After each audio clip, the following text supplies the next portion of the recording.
அண்ணன் அவர்களுக்கு நன்றி. 2 மணி நேரம் மட்டுமல்ல, குட்டீஸ்க்காக கல்வி விருதுகள் கொடுக்க உலகத்திலேயே 14 மணி நேரம் நின்று கொண்டே இருக்கக்கூடிய ஒரு தலைவர். அந்த தங்கைகளின் அண்ணன், அண்ணன்களின் தம்பி, தலைவர் மட்டுமல்ல, எங்கள் குடும்பத்தின் தலைமை தொண்டர், மாண்புமிகு முதலமைச்சர் அண்ணன் சி ஜோசப் விஜய் அவர்களே, வருக, தலைமை உரை தருக.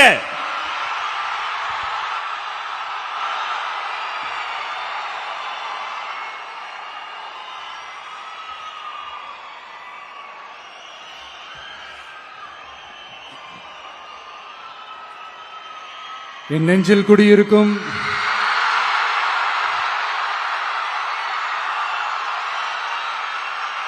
கரூர் சொந்தங்கள், உங்கள் அனைவருக்கும் என்னுடைய வணக்கம்.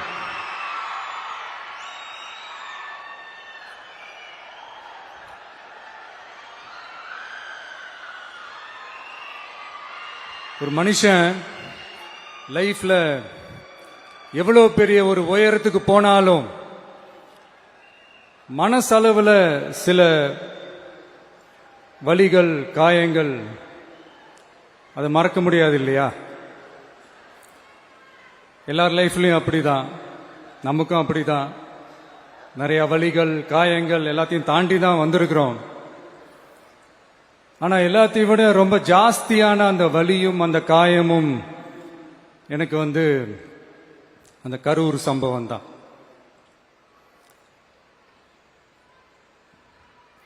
மக்களை சந்திக்கிறதுக்காக, மக்களை சந்திக்கணும், மக்கள் பிரச்சனைகளை எடுத்து பேசணும். அதுக்காக தான் அந்த மக்கள் சந்திப்பு பயணத்தை தொடங்கி திருச்சி, அரியலூர், நாகப்பட்டினம், திருவாரூர், நாமக்கல், கரூர் அப்படின்னு சொல்லிட்டு போயிட்டு இருந்தோம். அரியலூர்ல அந்த மீட்டிங் முடிச்சுட்டு பெரம்பலூர் போறதுக்கு முன்னாடி அந்த பெரம்பலூர் போலீஸ் எங்களை அலர்ட் பண்ணாங்க. சரிங்க, கூட்டம் கொஞ்சம் ஜாஸ்தியா இருக்கு, லேட் ஆயிடுச்சு, வராதீங்க அப்படின்ட்டு. So we had no choice. Police சொன்னா நம்ம அதை ஒபே பண்ணி தானே ஆகணும். அதே நேரத்தில் பெரம்பலூர் மக்களோட அந்த சேஃப்டியும் மைண்ட்ல எடுத்துக்கிட்டு ஒரு மன வலியோடவே திரும்ப போயிட்டோம். அதுக்கப்புறம் பெரம்பலூர் தொகுதி மக்களுக்கு மன்னிப்பும் கேட்டோம். அதே மாதிரி நாமக்கல் அந்த மீட்டிங் முடிச்சுட்டு கரூர் வரும்போது அந்த கரூர் போலீஸ் எங்களை alert பண்ணிருக்கலாம்ல.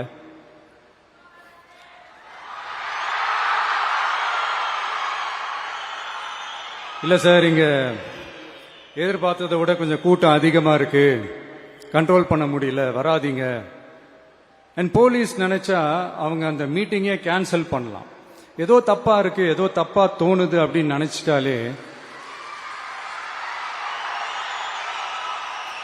they have all the rights to cancel the meeting. எங்ககிட்ட கேட்கணும்லாம் ஒன்றும் அவசியமே கிடையாது. ஆனா அதையெல்லாம் எதுவுமே செய்யாம அந்த ஹைவேல இருந்து அந்த ஸ்பாட்டுக்கு போலீஸே எங்களை உள்ள கூட்டிட்டு வந்து விட்டு அந்த நாடகம்லாம் இருக்கு பாருங்க.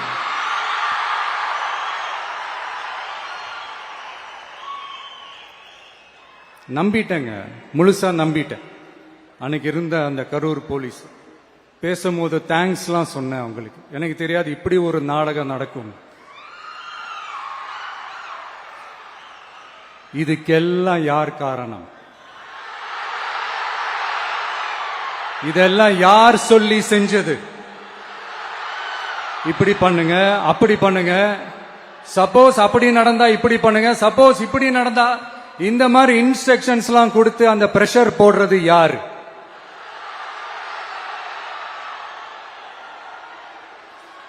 அந்த சம்பவத்தில் நம்ம யாரெல்லாம் இழந்திருக்கோம் தெரியுமா?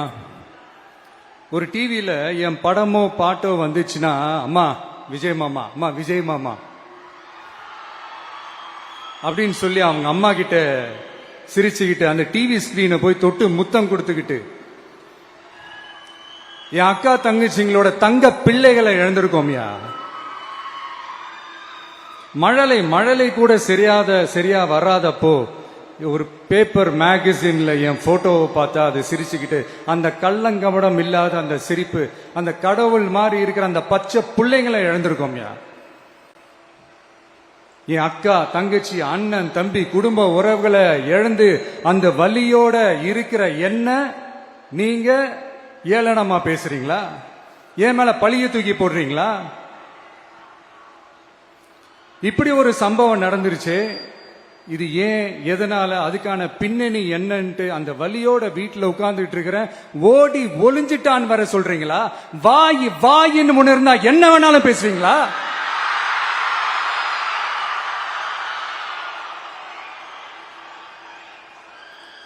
மக்களே, நான் உங்களையே கேட்கிறேன், அன்னைக்கு அத்தனை கிரவுட் இருந்துச்சு, அந்த கிரவுடுக்கு தகுந்த மாதிரி போலீஸ் பாதுகாப்பு கொடுத்தாங்களா?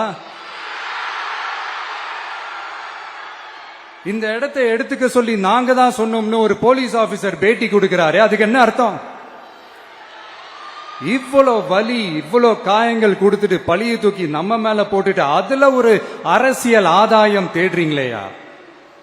இதுல வாய் கூசாம சட்டசபையில ஸ்டாலின் சார் நம்ம மேல திருப்பி விட்டு அங்க ஒரு அரசியல் செய்றாரு, அதுக்கு என்ன அர்த்தம்? நமக்காக வந்திருக்கிற மக்களை காக்க வைக்கிறதுக்கு நான் ஒன்னும் ஆதாயம் தேடுற அரசியல்வாதி எல்லாம் கிடையாது. மக்களுக்காக அரசியலுக்கு வந்தவன் இந்த விஜய். எனக்காக எல்லாமும் கொடுத்த என் மக்களுக்காக எல்லாத்தையும் விட்டுட்டு மக்களுக்காக மட்டுமே அரசியலுக்கு வந்தவன் இந்த விஜய். அவங்களுக்காக நன்றி கடன் செலுத்துறதுக்காக மட்டுமே அரசியலுக்கு வந்தவன் இந்த விஜய். உங்களுக்கு தான் இந்த விஜயை பத்தி நல்லா தெரியுமே. ஆனா நம்ம எல்லாருக்குமே இத்தனை வலிகள் காயங்கள் கொடுத்தவங்களுக்கு இந்த 2026 தேர்தலில் தக்க பதிலடி கொடுத்துட்டீங்க. ஆனா அது மட்டுமே பத்தாது மக்களே, அது மட்டுமே பத்தாது. காலகாலத்துக்கும் எழுந்திருக்கவே முடியாத அளவுக்கு நிரந்தரமான ஒரு பதிலடியை நீங்க கொடுத்துக்கிட்டே இருக்கணும்.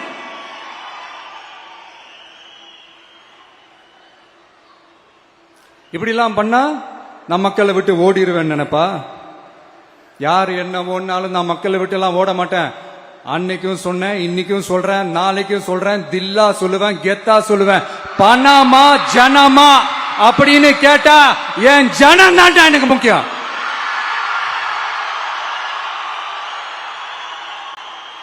மக்களே, உங்களை விட எனக்கு இந்த காசு பணம் முக்கியமா என்ன? இவ்வளவு குறைகள் நம்ம மேல சொல்றாங்களே, இப்ப நான் சொன்ன மாதிரி அவங்களால ஓப்பனா சொல்ல முடியுமா? அந்த தில்லு இருக்கா, திராணி இருக்கா? ஒரு கிடையாது.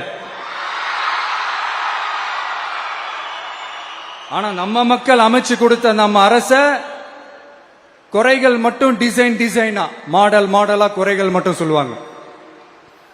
ஒவ்வொரு டிபார்ட்மெண்ட்லயும் அந்த பார்ட்டி ஃபண்ட், அந்த கட்சி நிதின்ற பேர்ல அடிக்கிற கொள்ளையெல்லாம் இந்த தீய சக்தியா இருக்கட்டும், தீந்து போன சக்தியா இருக்கட்டும், ரெண்டு பேரும் மாறி மாறி இதே தான் செஞ்சிட்டு இருக்கிறாங்க. இதுல ஒரு ஹைலைட் காமெடி என்னன்னா, சட்டசபையில பேசும்போது பார்ட்டி ஃபண்டுன்னு தான் சொன்னேன். அது எந்த பார்ட்டி, என்ன ஃபண்டு, யாரு, என்ன பேரு எதுவுமே சொல்ல. பார்ட்டி ஃபண்டுன்னு சொன்னவன எடுத்தாங்க பாருங்க ஒரு ஓட்டம். எனக்கே ஃபர்ஸ்ட் புரியல, ஏன்பா ஓடுறாங்க? அப்படி என்ன நம்ம சொல்லிவிட்டோம்? அதான் அந்த குற்றம் உள்ள நெஞ்சுக்கு தான் குறுகுறேங்கும். இது எப்படி இருக்கு தெரியுமா? எங்க அப்பா பீரோக்குள்ள இல்ல, எங்க அப்பா பீரோக்குள்ள இல்ல அப்படின்னு சொல்ற மாதிரி.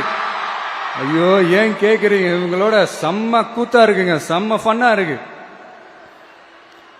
சென்னையில ஒரு பாலம் கட்டுறதுக்காக நார்மலா ஆகிற செலவை விட அதிக செலவுல, கிட்டத்தட்ட டபுள் மடங்கு செலவுல ஒரு டெண்டர் ஒன்னு விட்டுருக்கிறாங்க.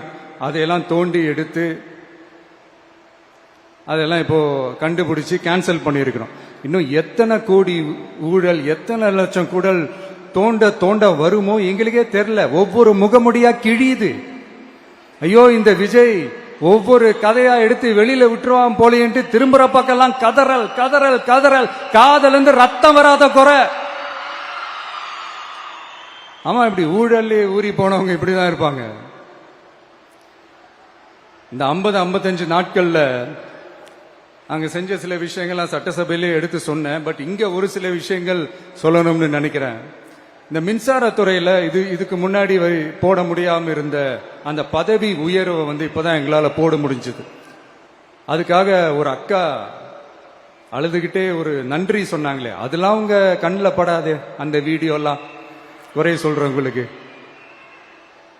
அடுத்து லஞ்சம்லாம் ஒழிக்க முடியாது, ஊழல்லாம் ஒழிக்க முடியாது, அதெல்லாம் பிளட்டிலேயே ஊறி போய் இருக்கு அப்படின்னு சொன்னவங்க போய் ஒவ்வொரு கவர்மெண்ட் ஆபீஸா பாருங்க, ஒரு பைசா லஞ்சம் இல்ல, ஒரு பைசா ஊழல் இல்ல, வேலையெல்லாம் சும்மா டக்கு டக்கு டக்கு நடக்குது. ஒரு பெரியவர் ஒருத்தர் சொல்றாரு, தம்பி வேலையெல்லாம் நடக்குது, ஆனா அதையும் தாண்டி எங்களுக்கு மரியாதை கொடுக்கறாங்க தம்பி, உட்கார வச்சுலாம் பேசுறாங்க. இதெல்லாம் இதுக்கு முன்னாடி நடந்ததே இல்ல. அவனை போய் பாரு, இவனை போய் பாரு, இந்த ஆபீசரை போய் பாருன்னு சொல்லி அலைய விடுவாங்க. இப்ப லஞ்சம் இல்ல, ஊழல் இல்ல, வேலையெல்லாம் உடனே நடக்குது. மக்கள் அப்படி ஒரு பெருமூச்சு ஒண்ணு விடுறாங்க. அதை பார்த்து நமக்கு அப்படி ஒரு ஹாப்பினஸ். இதுக்கு மேல என்ன வேணும்? ஏன் இதெல்லாம் பண்ண முடியாது? மனசுன்னு ஒண்ணு இருந்தா பண்ணலாம். இப்ப பண்ணல.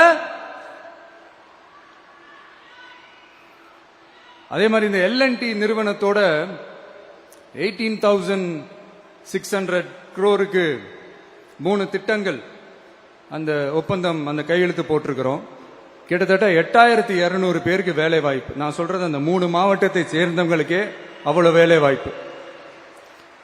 குறுவை சாகுபடிக்காக 134 கோடியில அந்த சிறப்பு தொகுப்பு திட்டம் அறிவிச்சிருக்கிறோம் நம்ம விவசாயிகளுக்காக. இப்பவும் சொல்றேன், நம்ம விவசாய பெருமக்களே, உங்களோட இந்த அரசு கூடவே நிற்கும். பெண்கள் பாதுகாப்புக்காக சிங்கப்பெண் அதிரடி படை, அது உங்களுக்கு நல்லா முன்னாடியே தெரியும். வரப்போற அறிஞர் அண்ணா அவர்களுடைய பிறந்த நாள்ல உங்க அண்ணனுடைய அரசுல தாய் மாமன் தங்க மோதிர திட்டம் அறிவிக்கப்படும். இதெல்லாம் கேட்டாங்களே, வாக்குறுதி கொடுத்தீங்களே, என்னாச்சுன்னு. இந்த தீய சக்தி மாதிரி ரியல் தாய் மாமன்லாம் கிடையாது, ரியல் தாய் மாமன். எப்படி? ரியல் தாய் மாமன்.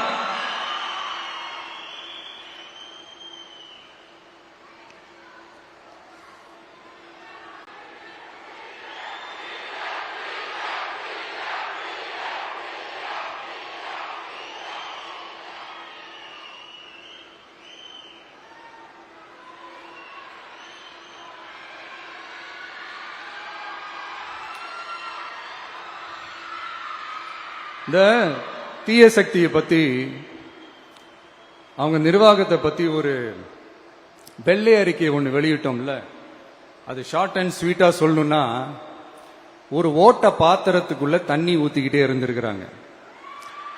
பாத்திரம் எம்டியாவே இருந்திருக்கு, ஆனா ஊத்தின தண்ணி தான் எங்க போச்சுன்னு தெரியல. கடவுளுக்கு தான் வெளிச்சம். அது மாதிரி இப்ப நம்ம சொன்னதெல்லாம் சும்மா ஒரு சாம்பிள் தான். இன்னும் வரப்போற நாட்கள்ல உங்க அரசனுடைய அந்த விஸ்வரூபத்தை நீங்க பாப்பீங்க. அடுத்து வாயத் தொடங்க சிஎம். அடாடா, உங்க சிஎம் நெஞ்சிலேயே குத்திட்டு வந்தீங்க பாருங்க, அதெல்லாம் வேற லெவல். பேசுங்கன்றீங்க, பேசுனா எந்திரிச்சு ஓடிடுறீங்க. இனிமே பேச ஆரம்பிக்கிறதுக்கு முன்னாடி என்ன பண்ணணும் அப்படின்னா, ஒரு நண்பர் ஒருத்தர் சொன்னார், மாண்புமிகு பேரவைத் தலைவர் அவர்களே எல்லா டோரையும் இழுத்து லாக் பண்ணுங்க அப்படின்னு சொல்லிட்டு தான் பேச ஆரம்பிக்கணும் போல் இருக்கு. ஏன்னா பேசிட்டு இருக்கும் போது எந்திரிச்சு ஓடிடுறாங்க. 5 நிமிஷம் பேசினதுக்கே குளத்தூர்ல கொத்து பரோட்டா போட்டாங்க. இதுக்கு மேல பேசினா மொத்தமா முடிஞ்சிடும், பாத்துக்கங்க. நாம அரசியல் பேசினா விஜயெல்லாம் அரசியல் பேசலாமா அப்படிங்கிறது. சரிப்பா, நமக்கு எதுக்கு வம்பு, நம்ம பாட்டுக்கு நம்ம வேலையை பார்ப்போம், எதுக்கு அவங்கள பத்தி பேசிக்கிட்டு அப்படின்னு இருந்தா விஜய்க்கு அரசியல பேச தெரியல அப்படிங்கிறது. இப்படியே மாறி மாறி மேகதாது அணையை பத்தி என்ன தெரியும், விஜய் அதை பத்தி பேசல. இப்படி நம்ம அரசியலுக்கு வந்ததுல இருந்தே ஒரு கூட்டம் குறை மேல குறையா சொல்லிக்கிட்டு, பாட்டுக்கு பாட்டு கச்சேரி எங்களுக்கும் பண்ண தெரியும், பண்ணலாமா? இந்த மேகதாது அணை சம்பந்தமான அந்த வழக்குல தமிழ்நாட்டோட பெட்டிஷனை சுப்ரீம் கோர்ட் எப்போ ரிஜெக்ட் பண்ணுச்சு? அப்ப யார் ஆட்சியில் இருந்தா? ஏன் ஒழுங்கா வாதாடல? நீங்க ஒழுங்கா வாதாடி இருந்தீங்கன்னா அதை ரிஜெக்ட் பண்ணிருக்க மாட்டாங்கல்ல. ஏன் ஸ்டாலின் சார் வேணும்னே விட்டுட்டாரா? ஏன் இப்படிலாம் கேள்வி கேட்கலாமா? இப்படிலாம் கேள்வி கேட்டாதான் மேகதாது அணையை பத்தி பேசினதா அர்த்தமா? ஏன் அந்த ஸ்டேட் சிஎம் பேசுறாரு, நீங்க ஏன் பேசல? அப்படின்னா நம்ம ஸ்டேட்டோட உரிமையை எங்க நிலைநிறுத்தணுமோ அதுக்காக வேலை பார்க்கறது மட்டும்தான் முக்கியம். சும்மா சவால் விட்டுக்கிட்டு சீண்டி பார், நான் யார் தெரியுமா, தொட்டு பார், இப்படிலாம் பேசிக்கிட்டு இருந்தா வேலைக்கு ஆகாது. சும்மா பேசி பேசி பிரச்சனையை வளர்த்துக்கிட்டு யார் மேலே அது பழிய தூக்கி போட்டுட்டு அப்புறம் மக்களை அம்போன்னு தெருவில் விட்டுட்டு இப்படிதான் ஒரு அரசியல் பண்ணணும்னா அந்த அரசியல் நமக்கு தேவையும் இல்லை, அது நம்ம செய்யவும் போறதில்ல. Talk less work more mode தான், அதுதான் நம்ம பாலிசியே. அதனாலதான் சட்டசபையில அந்த அரசினர் தீர்மானம்னு சொல்லி ஒன்று கொண்டு வந்தோம். அது எப்படி டு டேக் இட் ஃபார்வர்ட் எப்படி கொண்டு போகணுமோ அதை சரியா செய்வோம். சென்ட்ரல் கவர்மெண்ட்ல இருந்து அந்த டீலிமிட்டேஷனை திரும்ப கொண்டு வர போறதா ஒரு பேச்சு ஒன்று அடிபடுது. யார் என்ன டீலிமிட்டேஷன் கொண்டு வந்தாலும் தமிழ்நாடு அது ஒத்துக்காது. நமக்கான இடத்தை யாரும் பறிக்கவும் முடியாது, அது பறிக்கவும் விட மாட்டோம். இப்படி நாம இருக்கும் போது இந்த தீய சக்தி திமுக எங்க போய் நிக்குது, யார் கதவை தட்டிக்கிட்டு நிக்குது, அது உங்களுக்கே நல்லா தெரியும். மக்களே, இந்த தீய சக்தியும் தீந்து போன சக்தியும் வேற வேறலாம் இல்ல, கூட்டு களவாணிங்க. சொல்ல முடியுமா அவங்களால? எங்களுக்குள்ள ஒட்டும் இல்ல, உறவும் இல்ல, அறிவிக்க முடியுமா, நிரூபிக்க முடியுமா? இந்த வரப்போற இடைத்தேர்தல் அதை நிரூபிச்சு காட்டுங்க, அப்புறமா பேசுங்க. மக்களை, என் மனசை விட்டு கரூர் எப்பவும் நீங்கவே நீங்காது. நமக்கு ஏற்பட்ட வேதனையான சம்பவத்தை, நமக்கு எதிராக நடந்த சதிய சூழ்ச்சிய இனி வர்ற ஜெனரேஷனும் அவங்களுக்கு தெரியப்படுத்தணும்ல. அதுக்காகவே இனி ஒரு அரசியல் சதிய, அரசியல் சூழ்ச்சிய யாரும் யோசிக்கவே கூடாதுன்றதுக்காகவே கரூர்ல ஒரு நினைவு சின்னத்தை நம்ம டிவிகே சார்பா அமைக்கப்படும் அப்படின்றத அறிவிக்கிறோம். அப்புறம் கரூர்ல இருந்து ஒட்டுமொத்த தமிழ்நாட்டு மக்களுக்கும் சொல்றேன், உங்க டிவிக்கு அரசு உங்களுக்காகத்தான் உழைக்கும். அடிப்படை வசதிகளை முதல்ல நிறைவேற்றணும். ஒரு பக்கம் நிதி நிலைமையை சரி செஞ்சுக்கிட்டே, இன்னொரு பக்கம் அப்படியே நாம சொன்னதுல பிரையாரிட்டி பார்த்து ஒவ்வொன்னா படிப்படியா நிறைவேற்ற ட்ரை பண்ணுவோம். இது எப்பவும் உங்களுக்கான அரசா தான் இருக்கும். இந்த விஜய் உங்க விஜயா தான் இருப்பான். நீங்க உரிமையோட உங்க கவர்மெண்ட்டை நீங்க அணுகலாம். இந்த தீயசக்தி ஆட்சி முடிஞ்சு பொட்டிக்குள்ள போனதுல இருந்து என்னென்னமோ பண்றாங்க, இது ஏதோ பேசுறாங்க, சோஃபாங்கிறாங்க, வாஷிங் மிஷினுங்கிறாங்க. இந்த அரசியல் வியாபாரம் பண்றதுக்கான அந்த வெண்டிங் மெஷினே அவங்க தான். யாரு? இந்த திமுக. இதுல நம்மளை பார்த்து வாஷிங் மிஷினுங்கிறாங்க. எலெக்ஷன்ல ஓட்டுக்கு காசு கொடுக்கிற அந்த கலாச்சாரத்தை, அந்த கல்ச்சரை அடிச்சு நொறுக்கி இருக்கிறோம். எலெக்ஷன்லயே அப்படி வேலை பார்த்த நாம, நமக்கு எதுக்கு இந்த குதிரை, கழுதை, ஒட்டக பேரெல்லாம்? மக்களின் பக்கம் அப்படி இருக்கும்போது நமக்கு எதுக்கு இந்த பேரெல்லாம்? இந்த திருட்டு திமுக ஆட்சியை வச்சுக்கிட்டு ஊரடிச்சு ஒலையில போட்டு இந்த கொள்ளையை அடிச்சதுனாலதான் உங்க கரூர் கம்பெனி ஓனர் ஒருத்தர் எங்க எங்க இருக்காருன்னே தெரியாம ஓடு ஓடு ஓடு ஓடு ஓடு ஓடு ஓடு ஓடு வராம் பாரு வேட்டக்காரன் ஓடினே இருக்கிறாரு. இன்னொருத்தர் ஃபாரின்ல போய் ஒளிஞ்சுக்கிட்டாரு. ஃபாரின் ஸ்டாலின் சார் நினைச்சிட போறீங்க, அவர் இல்ல. எனக்கு எப்பவுமே ஸ்டாலின் சார் மேல ஒரு தனி பாசம் ஒண்ணு உண்டு. அவரு கிடையாது, இவரு வேற. சிங்கப்பூருக்கு செக்கப்புக்கு போனார்ல அவரு. இன்னும் தோண்ட தோண்ட எத்தனை பேர் மாட்ட போறாங்களோ தெரியல. உங்ககிட்ட யாராவது லஞ்சம் ஏதாவது கேட்டாங்கன்னா கொடுக்க முடியாது சொல்லுங்க, நான் இருக்கேன் உங்களோட. அப்படியே யாராவது ஃபோர்ஸ் பண்ணாங்கன்னா, இது எங்க மகன், எங்க புள்ள, எங்க அண்ணன், எங்க தம்பி, எங்க விஜய், எங்க விஜயோட ஆட்சின்னு ஸ்ட்ராங்கா சொல்லுங்க. மக்களை, நீங்க கூட இருக்கும் போது லஞ்ச ஊழல் மட்டும் இல்ல, அதிகாரத்தை வச்சு ஆட்டம் போடுற யாரா இருந்தாலும் அடங்கிடுவாங்க. இந்த கடமை, கண்ணியம், கட்டுப்பாடுன்ட்டு ஒரு காலத்துல கொள்கையோட இருந்த கட்சியெல்லாம் இன்னைக்கு எப்படி இருக்கான்னு உங்களுக்கே தெரியும். அதாவது இந்த டிவிகே கட்சியோட தலைவரை எதிர்க்கிறதுல ஒரு நியாயம் இருக்கு. ஏன்னா உங்க பொழப்புல மண்ணள்ளி போட்டான். என்ன, இந்த ஊழல் லஞ்சம்லாம் பண்ண மாட்டேன்னு சொல்லி உங்க அரசியலே ஒரு தெருமுனைக்கு கொண்டாந்து விட்டான். மக்கள் வேற அவனை தான் நம்புறாங்க. சோ இந்த விஜயை எதிர்க்கிறதுல ஒரு அரசியல் நியாயம் இருக்குது, அது புரிஞ்சுக்கலாம். ஆனா இன்னைக்கு இந்த விஜய மக்கள் ஓட்டு போட்டு ஜெயிக்க வச்சு ஒரு தீர்ப்பை கொடுத்து மக்களுக்காக வேலை செய்யறதுக்காக முதலமைச்சரா உட்கார வச்சிருக்கிறாங்க. என்னமோ இன்னமும் நீங்க தான் ஆட்சியில் இருக்கிற மாதிரி. விஜய் கரூருக்கெல்லாம் போக கூடாது, விஜய் இங்க போக கூடாது, அது செய்யக்கூடாது, இது செய்யக்கூடாதுன்னு எனக்கு புரியலையே. ஆட்சியில் இருக்கும் போது தான் இவ்வளவு கட்டுப்பாடெல்லாம் போட்டீங்க, SOPs எல்லாம் போட்டீங்க, ஸ்டாலின் சார் ஆபரேட்டிங் ப்ரொசீஜர்லாம் போட்டீங்க. இப்பவும் அதே பண்ணிட்டு இருந்தீங்கன்னா என்ன சார் நியாயம்? இல்ல நான் தெரியாம தான் கேட்கறேன். இன்னும் கனவுலயே இருக்கிறீங்களா? முதல்ல முழிச்சு வாங்க, ரியாலிட்டிக்கு வாங்க. உங்க ஆட்சியெல்லாம் வீட்டுக்கு போய் டிவிக்கேன்னு ஒரு ஆட்சி வந்து ரொம்ப நாள் ஆச்சு. ஒழுங்கா படி என்று சுப்ரீம் கோர்ட் ஓங்கி மண்டேலியே நறுக்கு நறுக்கு நறுக்கு என்று செம்மட்டியாலே அடிச்சும் இந்த திமுக முழிச்சுக்கல அப்படின்னா அப்ப கொஞ்சம் கஷ்டம்தான். வெற்றி தோல்வி எல்லாம் அரசியல சகஜம் சார். அதுக்காகலாம் வெறி பிடிச்சி இந்த பதவி வெறி பிடிச்செல்லாம் அலைய தேவையில்லை. நல்ல விதமாவே சொல்றேன், நியாயமான அரசியல் பண்ணுங்க. ஓ, அதுதான் உங்களுக்கு தெரியாதுல்ல. இந்த தீய சக்தி திருத்தவும் முடியாது, அவங்களா திருந்துவாங்கன்னு பார்த்தா அதுவும் நடக்க போறதில்ல. அதனால வரப்போற இடைத்தேர்தல மக்களே இந்த தீய சக்தி திமுகவை நல்லா வெச்சு வெளுத்து விடுங்க. கான்பிடண்டா இருங்க மக்களே, நல்லதே நடக்கும், வெற்றி நிச்சயம். மீண்டும் சந்திக்கும் வரை நன்றி, வணக்கம்.